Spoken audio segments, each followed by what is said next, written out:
Hello प्यारे दोस्तों, मेरे सहयोगियों, मेरे सहपाठियों, आपका आपकी चैनल में स्वागत है।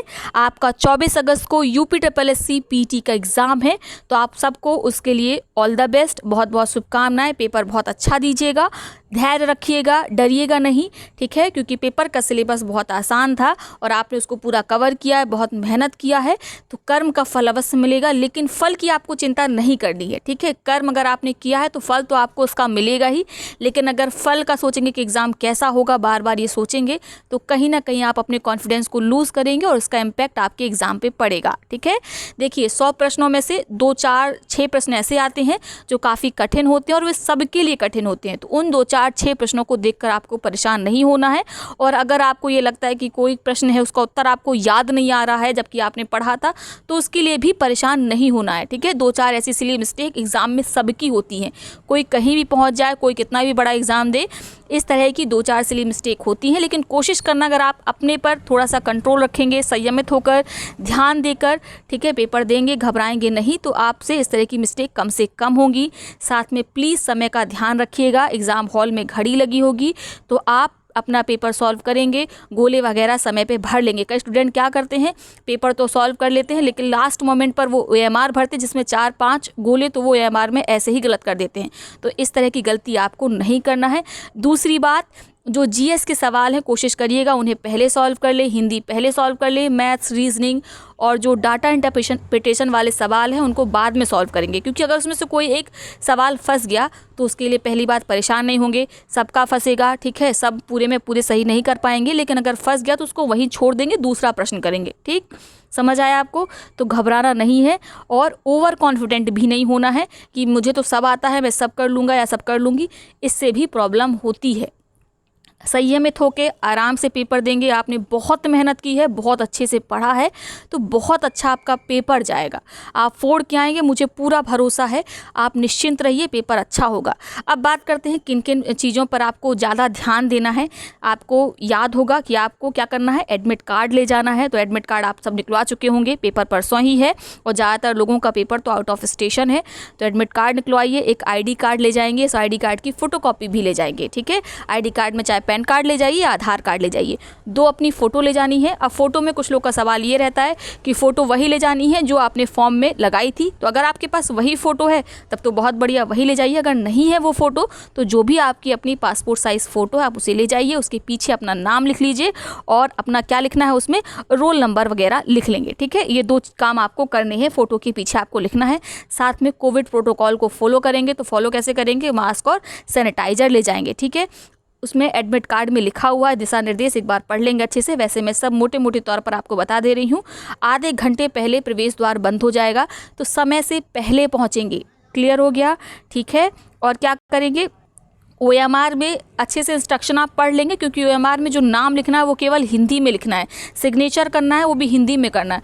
तो एक बार इनको अच्छे से आपको पढ़ लेना है ताकि किसी प्रकार की कन्फ्यूज़न ना हो। और जो सेंटर का कोड वगैरह है वो अच्छे से, जो एडमिट कार्ड में दिया है उसको जल्दबाजी में नहीं भरेंगे।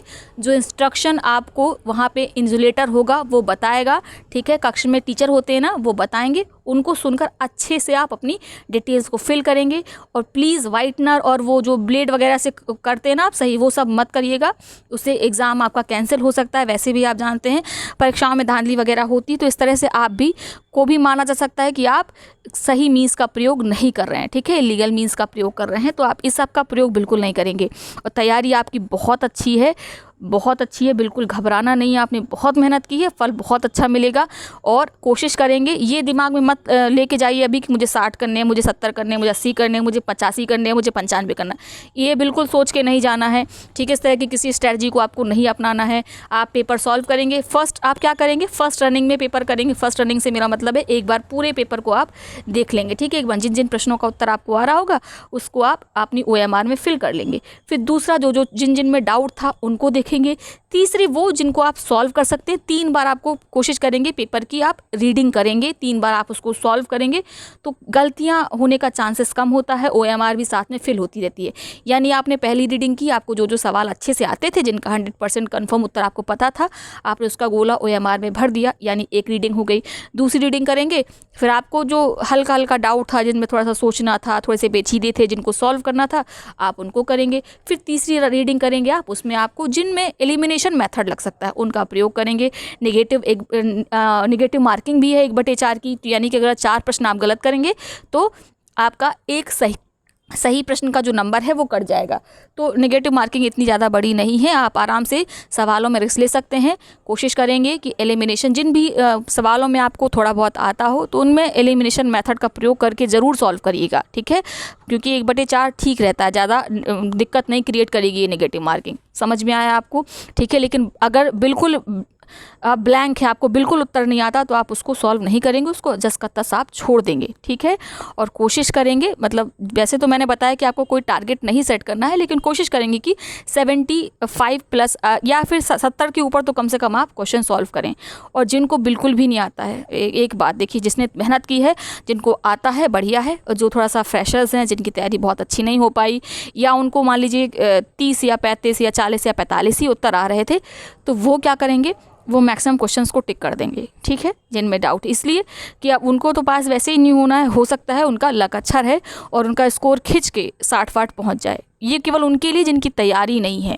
बाकी जिनकी तैयारी है वे धैर्यपूर्वक अपना पेपर देंगे। तैयारी सबकी होती है, ये प्रतियोगिता है, इसमें पूरी तरीके से तैयारी किसी की भी नहीं होती, चाहे ये छोटी परीक्षा है, बड़ी परीक्षा, कोई परीक्षा हो, ठीक है। इसमें सबको डर लगता है और डर लगना लाजमी है। डर लग रहा है इसका मतलब आपने मेहनत की है, आपने अपने एफर्ट्स डाले हैं, तभी आपको डर लग रहा है। तो डर लगना स्वाभाविक है, डर लगेगा, क्योंकि प्रतियोगिता क्या होती है, इसमें बेहतर से बेहतर को खोजा जाता है, तो थोड़ा बहुत डर लगेगा। लेकिन इस डर को अपने ऊपर आपको हावी नहीं होने देना है, ओवर कॉन्फिडेंट भी नहीं होना है। बढ़िया से पेपर देंगे, बताइए पेपर अच्छे से देंगे ना। सो हाउ इज़ द जोश? आई होप आपका जोश हाई होगा, आपको बिल्कुल डर नहीं लग रहा होगा। सभी चीज़ें ध्यान दीजिएगा, मस्त पेपर करिएगा, और हम लोग 24 तारीख को जब आप पेपर दे के आएंगे उस संबंध में बात करेंगे, ठीक है। दोनों शिफ्ट में पेपर है, तो अपने अपने समय के पहले थोड़ा सा पहुंच जाएंगे, पहले पहुंच के अब आराम से रिलैक्स रहेंगे, पानी वानी पिएंगे, मस्त रहेंगे, ठीक है। और पढ़ना वढ़ना नहीं है, जिनका दोपहर की शिफ्ट में, वो ये नहीं कि दोपहर में कॉपी खोल के पढ़ रहे हैं, कोई ज़रूरत नहीं पढ़ने की, रिलैक्स रहिए, मस्त रहिए, पेपर बहुत अच्छा होगा, विश्वास मानिए, ठीक है। तो अगर कोई समस्या हो तो प्लीज़ कमेंट बॉक्स में बताएं, मैं उसका निवारण करने की कोशिश करूंगी। आप मुझसे बात भी कर सकते हैं, टेलीग्राम चैनल ज्वाइन कर लें, लिंक आपको डिस्क्रिप्शन बॉक्स में मिल जाएगा, वहाँ से मुझसे बात करने का आपको तरीका भी पता चल जाएगा, ठीक है। तो 24 तारीख को मिलेंगे, बढ़िया से पेपर करेंगे। All the best. मुझे पूरा भरोसा है कि आप एग्ज़ाम को फोड़ के आएंगे, अपने टारगेट को पा के आएंगे। All the best.